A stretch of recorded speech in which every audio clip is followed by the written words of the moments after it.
mais quand même, on a évoqué, on est passé rapidement sur l'arrivée du golf, mais alors juste comment s'est fait on a compris votre passion pour le sport, on a saisi votre intérêt et même votre implication dans le football.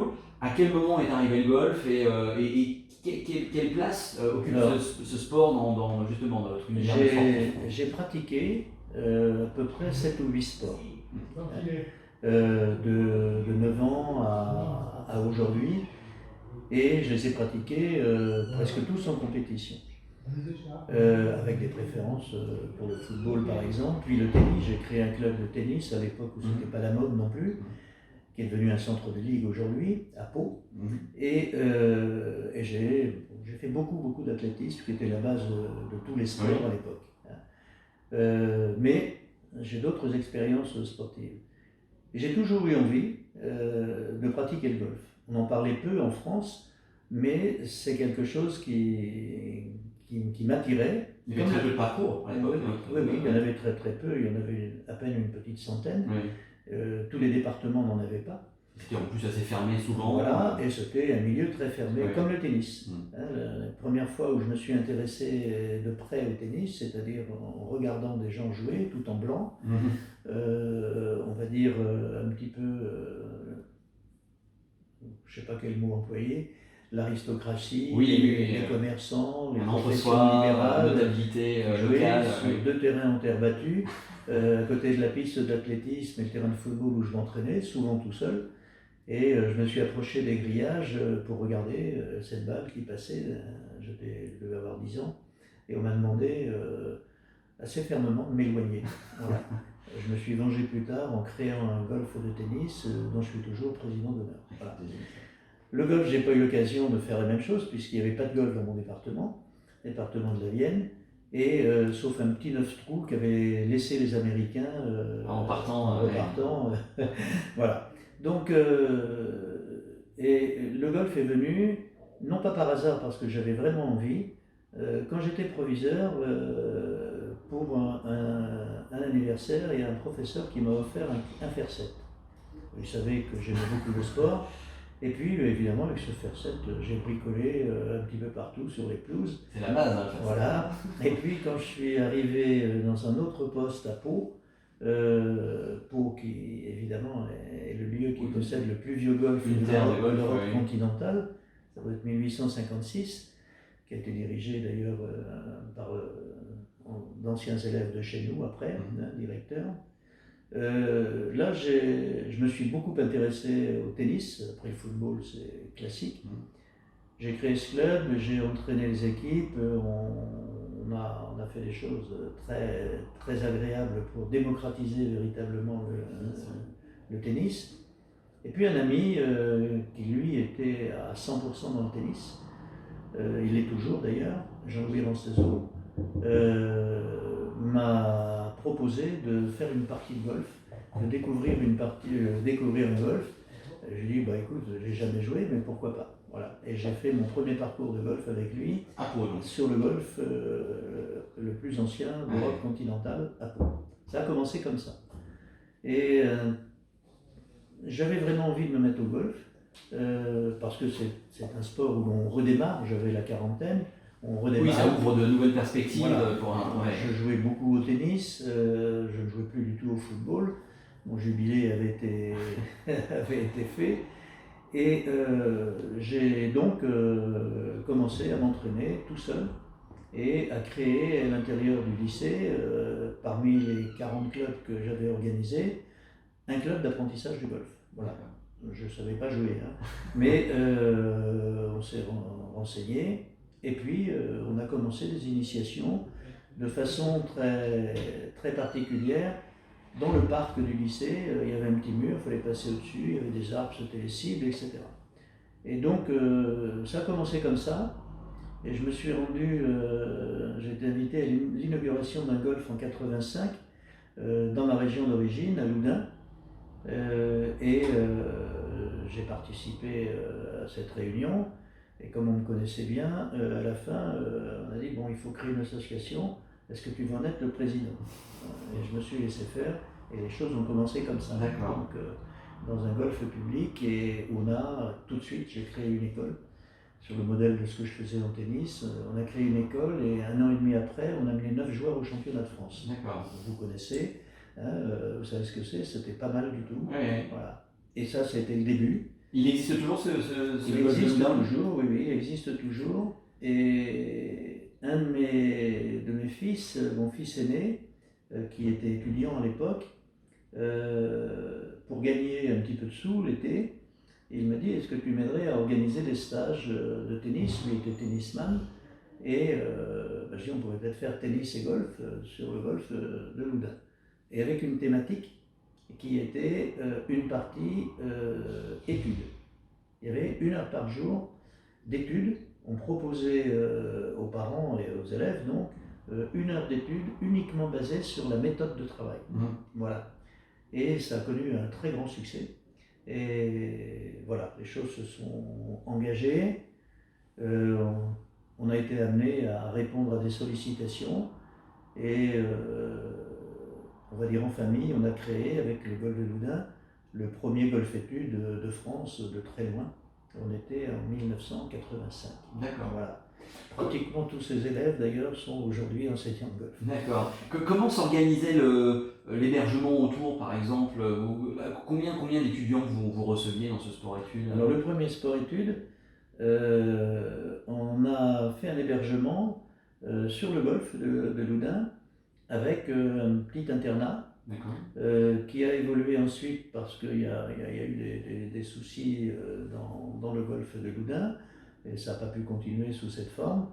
Et mon épouse, qui était professeure de français, s'est également mise en disponibilité de l'éducation nationale et on a aménagé, on avait une grande maison à Loudun et on a aménagé rapidement des travaux pour accueillir 8 jeunes qui étaient hébergés par mon épouse, nourris, transportés sur les golfs pour les grands prix, etc. Voilà.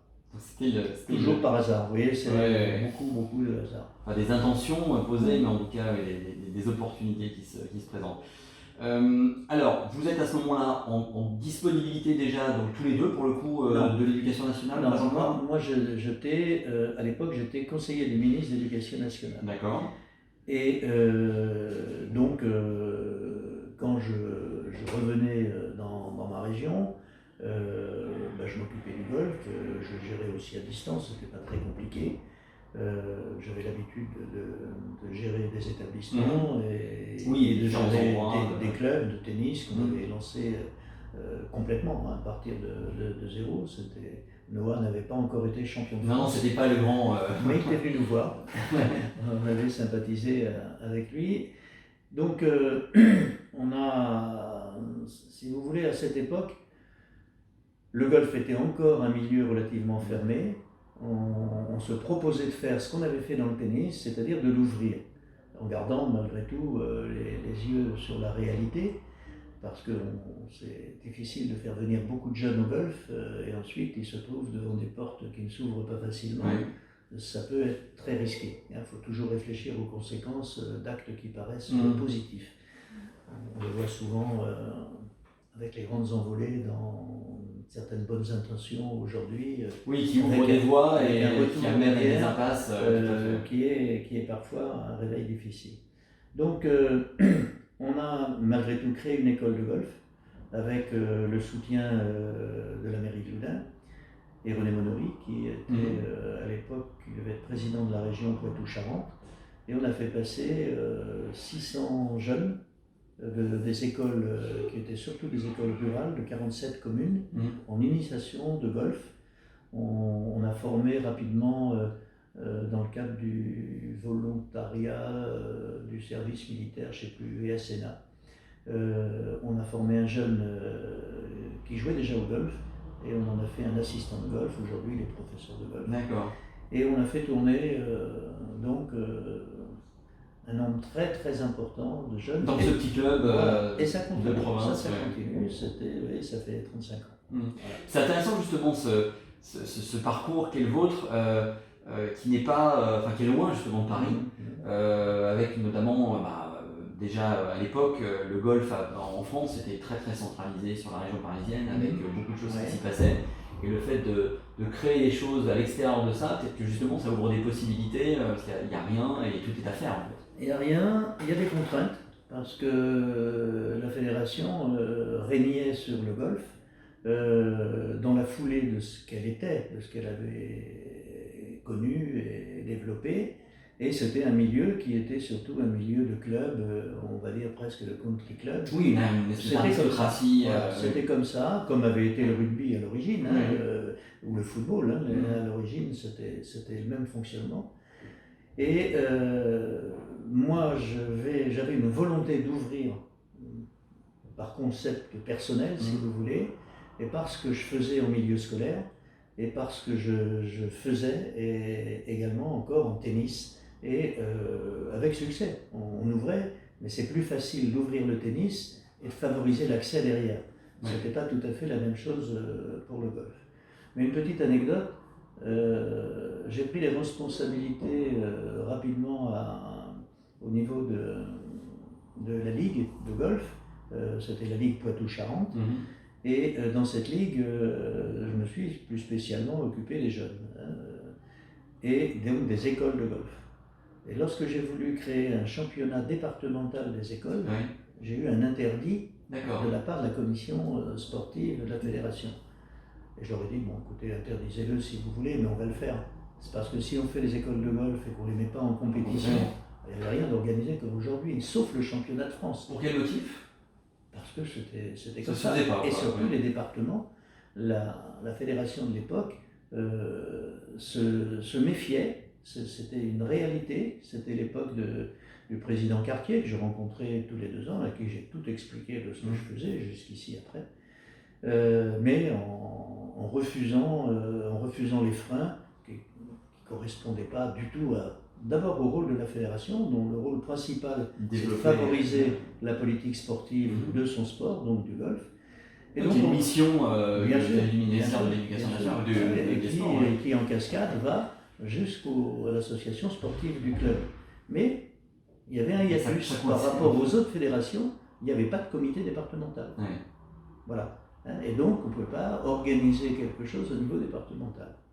On l'a fait quand même, et je ne regrette pas du tout, parce qu'aujourd'hui il y a des comités départementaux et des compétitions locales pour les jeunes. Ça, si vous voulez, je crois que je ne fais pas une critique du comportement de la fédération. C'était une époque, c'était une ambiance, c'était un certain nombre de choses, de même qu'on ne peut pas juger des faits historiques à la lumière du fonctionnement de l'ordre. Ils sont déroulés il y a 10 siècles, il y a 5 siècles, voire même 50 ans, à la lumière de l'évolution actuelle. De même, la fédération, elle existait, et puis finalement, elle a été amenée, et elle a fortement évolué. Mais bon, ça a pris du temps. Tout à l'heure, on a formé ici avec David Leadbetter les cadres techniques de la fédération, mais on n'avait pas le droit de dire que c'était avec David Leadbetter. Et on m'a même posé la question à un moment en disant, Jean, on est désolé, mais tu organises des stages avec David Leadbetter, parce qu'il fallait financer David Leadbetter. On faisait des stages VIP qu'on vendait cher et qui ont servi à financer le développement de l'activité des jeunes notamment. Et David Leadbetter n'était pas diplômé de la Fédération française, donc théoriquement, il n'avait pas le droit d'enseigner. Voilà. C'est comme si on avait interdit à McLaren de participer parce qu'il n'avait pas le permis à la promotion des voitures, parce qu'il n'avait pas le permis français. Voilà. Bon, si vous voulez, c'est une époque. Hein, c'est une époque. Aujourd'hui, les choses ont bien évolué et elles vont encore évoluer beaucoup. C'est compliqué, hein, parce que le golf nécessite malgré tout de mobiliser des finances, et tout le monde, toutes les familles n'ont pas les possibilités. Et les golfs, même si tous ne sont pas pleins, il y a quand même des limites de capacité qu'on n'a pas trouvé avec le tennis par exemple, le football. N'importe quel village peut avoir son terrain de tennis, mais pas ça. Bon, mais là on est en train de digresser. Bien, mais en tout cas une aventure qui vous amène. Alors pour le coup, là on s'approche de la fin de votre carrière dans l'éducation nationale. Oui. Quand Massan s'est trouvé en situation de dépôt de bilan. Moi, j'ai fait une offre avec mon frère. On a organisé un petit tour de table et on a fait une offre pour racheter la marque, c'était Golfi à l'époque, et pouvoir continuer, développer quelques activités du groupe Jean-Jean de l'époque. Donc on n'a pas du tout, nous, mordu au développement de parcours de golf, de programmes immobiliers. C'était une aventure très compliquée. C'était une voie, mais qui était, oui, autant encore autre chose. C'était très très compliqué. Et ça s'est avéré, à ce moment-là en tout cas, quelque chose qui n'a pas permis au groupe de continuer. Et on s'est focalisé, nous, dans la reprise, sur l'activité de formation des directeurs, sur le sport-études qu'on a rapatrié. On l'avait déplacé en région parisienne pour suivre mon fils aîné sur le golfe de Forges-les-Bains, avec un internat construit sur le golfe. Et puis il y avait donc le sport-études et on a créé un centre de haut niveau, le campus, pour des joueurs qui, après leur activité d'élèves de scolaire, voulaient se consacrer à 100% voie de professionnalisation pour tenter l'aventure, devenir joueur professionnel et ou enseignant de golf, d'autres activités. Et on a développé ces activités et on les a entourées pour des raisons financières, pour pouvoir vivre et faire vivre ces activités-là. On a développé une activité de marketing. Ça, c'est mon fils aîné qui l'a surtout développé, avec des activités corporate, organisation d'événements. Et sur ces événements, qui étaient toujours connotés golf, il s'adressait aux golfeurs, qui à l'époque étaient très très peu nombreux, on parle des toutes premières années 90, mais à chaque fois, on organisait une activité pour les débutants. Et on a mis au golf des milliers de personnes comme ça. Moi, je n'étais plus conseiller du ministre puisqu'il y avait eu un changement de gouvernement. Et je me suis mis en disponibilité de l'inspection. Voilà. Et je me suis consacré à 100% au développement des activités dont on vient de parler. Et puis d'autres nouvelles activités qui sont venues par hasard, puisqu'on m'a sollicité en France et à l'étranger comme conseil. Je suis géographe de formation, pour examiner des créations d'infrastructures de golf. Et, donc des implantations, études, bureau d'études, si vous voulez, et également pour gérer des golfs, et parfois très loin, Djerba, Montréal, Tahiti, etc. Et puis en parallèle, pour soutenir le haut niveau, ce projet de haut niveau, qui me tenait vraiment à cœur, et à cœur de quelques personnes que j'ai réunies et que vous connaissez, des pros, de jeunes pros qu'on a recrutés à l'époque, Patrice, Alain et Nicolas. Donc, oui, qui arrivaient aussi à une autre époque avec des profils de footballeurs. On les a recrutés là, on les a recrutés ici. Et pour bénéficier on va dire d'une ouverture sur le très haut niveau de golf, on a repris un contrat qui venait d'être signé, mais qui stoppait du fait du dépôt de bilan. J'ai été amené, moi, à signer un contrat avec David Leadbetter. D'accord. Qui à l'époque était le grand nom américain. Complètement. Patrice a dû vous parler de Nick Faldo, que l'on a eu ici en entraînement, avec nos pros, et David qui est arrivé après. Donc, on a développé une formation de tous nos pros avec David Leadbetter. C'était des formations de 2 fois 3 semaines, ce qui serait complètement impossible aujourd'hui. 2 fois 3 semaines, et ça a duré plusieurs années. Et on a fait ensuite une formation pyramidale, c'est-à-dire que nos vieux pros qui avaient 25-26 ans transmettaient, étaient chargés de formation et suivis par David Leadbetter également. Et on a développé cela. Et on a surtout créé des académies Leadbetter un petit peu partout autour du monde. Et aujourd'hui, ça continue. Et cette activité, moi, je l'ai conservée jusqu'en 96, je crois. Non, je dis des bêtises, 2003. Et j'ai cédé l'activité des académies, comme je l'avais promis d'ailleurs à mes pros, et qui ont continué à développer et qui continuent. Et évidemment, on est très très proche dans les concepts, dans les orientations de développement. Et on est là engagé maintenant dans un développement énorme dont on parlera sans doute tout à l'heure. D'accord, très bien.